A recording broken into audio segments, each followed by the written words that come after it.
នេះជាបដាងស្ពឺប្រអប់លេខកូយុនបងថ្ងៃខ្ញុំដោះរួចហើយក៏ខ្ញុំចាប់ដើមលៀងបងថ្ងៃខ្ញុំចាប់ដើមលៀងរួចក៏ខ្ញុំជួលបងថ្ងៃជួលនេះខ្ញុំកំចោលរងបងថ្ងៃនេះអាស្ពឺដែលខូចដែលកត្រាក់បងមកជាហៀងដែលយើងបើទៅទៀងតាំងវាកលោះផឹងណាស្ពឺ2ក្របដែលខ្ញុំបោះមិញហ្នឹងគឺខ្ញុំយកថ្មីបងប្អូនហើយដូរថ្មីទាំងពីរបងប្អូនហ្នឹងអញ្ចឹងក៏យើងចាប់ដើមហើយថងមកបាទនេះស្ពឺ14បងប្អូនហ្នឹងស្ពឺ14ហ្នឹងហៅថាស្ពឺចកោតបាត់ស្វែងស្ដាំបងប្អូនហ្នឹង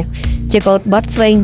ឆ្វេងស្ដាំគឺស្ពឺហ្នឹងហើយបងប្អូនបាទទៅហើយស្ពឺ14វាស្ពឺហ្នឹងដាក់ខាងណាក៏បានដែរបងប្អូនបាទហ្នឹងហើយស្ពឺ2ក្របហ្នឹងគឺយើងដាក់ខាងឆ្វេងក៏បានខាងស្ដាំក៏បានមិនប្រកាន់ទេខាងណាក៏បានអញ្ចឹងបងប្អូនដាក់ដូចខ្ញុំមកបាទដាក់ស្ពឺ14នឹងចូលហើយស្ពឺហៅថាស្ពឺចាប់បាត់បងប្អូនហ្នឹងហើយអញ្ចឹងគេដាក់រសយកមកឬរងយើងដាក់ផ្កាបងប្អូនហ្នឹងហើយដាក់កាប់ចេញមកបាទឬក៏យើងចាប់ផ្ដើមដាក់បដាងបងបាទយកបដាងឲ្យដូចខ្ញុំដាក់អញ្ចឹងមកបាទដាក់បដាងក៏យើងយកឲ្យញូរឬបថៅយ៉ាងគោះបងហ្នឹងហើយគោះឲ្យវាស្មើនឹងបដាងនឹងសាច់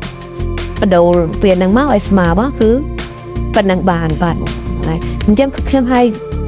ស្ពឺ14មកក្របទៀតអញ្ចឹង2ក្របបាទយើងដូរទាំងឆ្វេងទាំងស្ដាំបងប្អូនហ្នឹងហើយអញ្ចឹងយើងដូរមួយជាហៀងយើងសំសៃមួយជាហៀងព្រោះគូយន្តនេះគេប្រើចូល4-10ឆ្នាំបងប្អូនបានដូចខូចចូលtrong20ឆ្នាំហើយអញ្ចឹងគឺគេដូរបោះស៊ីបងប្អូនហ្នឹងហើយដាក់មកបាទដាក់ដូចខ្ញុំដាក់អញ្ចឹងដាក់មិនក៏បានកុំភ្លេចរងបងប្អូនហ្នឹងហើយនេះរងតំណប់ស្ពឺ14ហ្នឹងបងប្អូនបាទរងកលរសបងប្អូនហ្នឹងត្រប់រសអញ្ចឹងខ្ញុំញាត់រងហើយខ្ញុំញាត់រសចូលแล้วក៏ខ្ញុំញាត់យកកាក់វាបាទកាក់ត្រប់រសបងប្អូនយើងដាក់កាត់បងប្អូនហ្នឹងដាក់កាប់ដូចខ្ញុំដាក់ចឹងបាទហ្នឹងហើយដាក់កាប់ចឹងមកឬក៏យើងដាក់បដាបងប្អូនបាទដាក់បដាក៏យើងយកអាញូគូបងប្អូនបាទគូឲ្យស្មើគ្នានឹងបដានឹងអាក់វាហ្នឹងបាទនឹងអាក់លើវាហ្នឹងមកបាទអាក់បដូរទៅមកគឺជាស្មើស្អាតរួចបាទហ្នឹងគឺយើងចាប់បាត់រួចយើងចាប់ទៅបងប្អូនយកដៃយើងចាប់មកបាទជាកុំកពីហ្នឹងចាប់ទៅគេបដាចាប់មកគឺយើងប្រឡែងមកធ្លាក់បងប្អូនហ្នឹងបាទធ្លាក់ចឹងបងប្អូនបាទរួចមកជាហៀងទៀតគឺខ្ញុំចាប់បហាមកបងប្អូនហ្នឹងបហា